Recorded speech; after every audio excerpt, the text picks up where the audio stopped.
இஸ்ரேலின் ராஜ்யம். ஒரு இஸ்ரேலின் ஒரு இளைய அமைச்சர் சுமார் ஒரு வாரம் முன்பு அவர் சமூக ஊடகங்களில் எவ்வாறு நாடுகள் சேர்ந்து பழைய 1000 ஆண்டுகளுக்கு முன்பு இருந்த இஸ்ரேல் என்று கூறினார். அதில் லெபனான், சிரியா, ஜோர்டான், பாலஸ்தீனம் ஆகியவை சேர்ந்து ஒரு நாடாக இருந்தது. அவர் இதை பதிவேற்றினார். பைபிள் இஸ்ரேல் என்று கூறப்படும் ஒன்றுதான் இது. இவ்வளவு நாடுகள் சேர்ந்து. அதனுடன் தொடர்புடைய முதல் ஜோர்டான் மிகப்பெரிய அளவில் கூறியது, நம்மை சேர்த்தது மிகவும் தவறாகிவிட்டது, இது வரலாறு அல்ல என்று. இதனால் அது ஒரு சர்ச்சை பிரச்சனையாக மாறியது. அதற்கு பிறகு புரிந்து கொள்ள வேண்டிய அடுத்த புள்ளி, ட்ரம்ப் நிர்வாகம் அமெரிக்காவில் வரவுள்ளது. இதனுடன் தொடர்புடைய அமெரிக்காவில் விவாதம் நடந்தது. பைபிள் எண்ணங்களில் பழைய இஸ்ரேல் என்ன அது திரும்ப வர வேண்டுமா? அதாவது இது பலர் பல இடங்களில் கூறுகின்றனர். ஆனால் அமெரிக்காவில் இது மிகப்பெரிய விவாதமாக மாறியது. இதனுடன் தொடர்புடைய ட்ரம்ப் நிர்வாகத்தின் புதிய மத்திய கிழக்கு தூதர் அல்லது பாதுகாப்பு அமைச்சர் அல்லது பல மூத்த பதவிகளில் உள்ளவர்களை நீங்கள் எடுத்து பாருங்கள். ஒவ்வொருவரும் இந்த லெபனான், சிரியா, ஜோர்டான், பாலஸ்தீனம் ஆகியவை சேர்வதற்கு ஆதரவாக உள்ளனர். இந்த விவாதம் மிகவும் சூடாகியது. அதுதான் நீங்கள் புரிந்து கொள்ள வேண்டியது. குடியரசுக் கட்சி என்றால் கடினமான இவாஞ்சலிக்கல் கிறிஸ்துவர். அவர்களின் விவாதங்களில் இந்த விவாதம் தொடங்கியது. விழாவில் எல்லாம், அதாவது அமெரிக்காவில் இந்த விவாதம் நேரடியாக உள்ளது.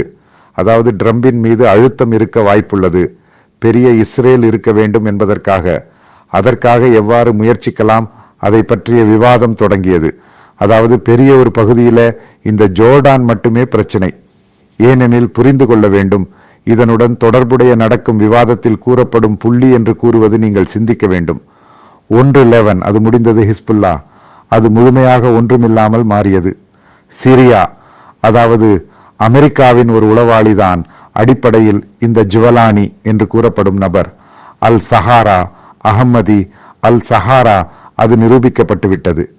ஜோர்டான் அமெரிக்காவின் மிக நெருங்கிய கூட்டாளி. பின்னர் இந்த பாலஸ்தீனம் ஒன்றுமில்லை. அதற்கும் விவாதம் தொடங்கியது.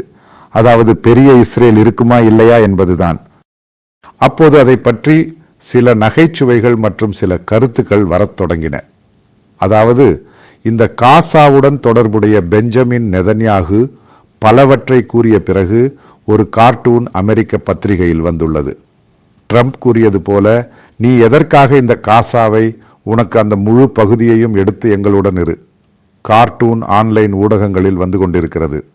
எதற்காக காசாவுக்காக பிரச்சனை உருவாக்குகிறாய்? இதை பிடித்து இந்த சீரியாவையும் லெபனானையும் ஜோர்டானையும் எல்லாம் பிடித்து அவர்களை எங்காவது ஒரு மூலையில் வைத்துவிடு. அதனால் பிரச்சனை மாறும் அல்லவா? புரிந்து கொள்ளுங்கள், ட்ரம்ப் தான் இந்த விசால இஸ்ரேலின் விஷயத்தை முதலில் ஒரு வருடம் முன்பு குறிப்பிட்டார். அதாவது இஸ்ரேல் மிகவும் சிறிய நாடு, அந்த நாடு பெரியதாகவே ஆக வேண்டும். முதல் நிகழ்வு இந்த சர்ச்சையை தொடங்கியது ட்ரம்ப் தான். இப்போது ட்ரம்பின் மீது அழுத்தம் உள்ளது. மேலே உள்ளவர்கள் ட்ரம்பின் அமைச்சரவையில் வருகின்றனர். அதாவது மத்திய கிழக்கு தூதராகவும் இஸ்ரேலிய தூதராகவும் பலரின் பெயர்களை நீங்கள் எடுத்து பாருங்கள். அவர்கள் கடினமான இஸ்ரேல் ஆதரவாளர்கள். அதாவது விசால இஸ்ரேல் இருக்க வேண்டும் என்று பல இடங்களில் அமெரிக்காவில் பேசுகின்றனர். ட்ரம்ப் நிர்வாகத்தில் அதிகமானவர்கள். அப்போது உறுதியாகவும் ட்ரம்பின் மீது அழுத்தம் இருக்க வாய்ப்பு மிக அதிகம். அதாவது இந்த விசால இஸ்ரேல் நடக்குமா இல்லையா என்பது இரண்டாவது விஷயம். அதற்காக முயற்சிக்க வாய்ப்பு உள்ளது. புரிந்து கொள்ளுங்கள், உங்கள் மிக முக்கியமான புள்ளி, அதாவது அர்ஜென்டினாவில் புதிய அதிபர் வந்தது 2023. அவர் கூறினார், இஸ்ரேலுக்கு சென்று விசால இஸ்ரேல் வேண்டும் என்று. அதாவது அங்கிருந்துதான் தொடங்கும். அவர் ஆதரித்தார். இதுபோல பல அதே கிறிஸ்தவ நாடுகளும் இதை ஆதரிக்க வாய்ப்பு உள்ளது. அப்படி வந்தால் இந்த ட்ரம்ப் செல்லும் முன்பு சில நேரங்களில் விசால இஸ்ரேல் உருவாக வாய்ப்பு உள்ளது. அதாவது புரிந்து கொள்ளுங்கள், இந்த கூறப்படும் அக்டோபர் 7 நிகழ்வு எங்கிருந்து எங்கு செல்கிறது? அதனால் பின்னர் ஈரானிலும் லெபனானிலும் சிரியாவிலும் உள்ளவர்கள் ஹமாஸுக்கு நன்றி கூறினர். காரணம், அது ஏற்பட்டதற்காக இஸ்ரேல் இங்கு எல்லாம் குண்டு வைத்து இந்த கூறப்பட்ட பயங்கரவாதிகளை ஹிஸ்புல்லாவை உட்பட துரத்தியது. அதன் முடிவில் இறுதி முடிவு என்று கூறுவது, நான் நினைத்தது ஈரான் ஒதுக்கி அங்கு முடியும் என்று. இப்போது அதுவும் முடிவடைய போவதில்லை. இந்த விசால இஸ்ரேலுடன் மத்திய கிழக்கு, ஆசியா முழுமையான அமைதியில் வரும். அதற்கான வாய்ப்பு நமக்கு மறுக்க முடியாது.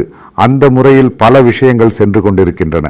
அதாவது அர்ஜென்டினா உடனடியாக கூறியது, இப்போது அடுத்ததாக பல நாடுகளிலும் இது கூறப்பட்டால் பின்னர் இதற்கு ஒரு பெரிய ஆதரவு காரணியாக வரும். அப்படி வந்தால் இந்த நிகழ்வு அங்கு நடக்கும். மிகவும் எளிதாக இதை நமக்கு மறுக்க முடியாது.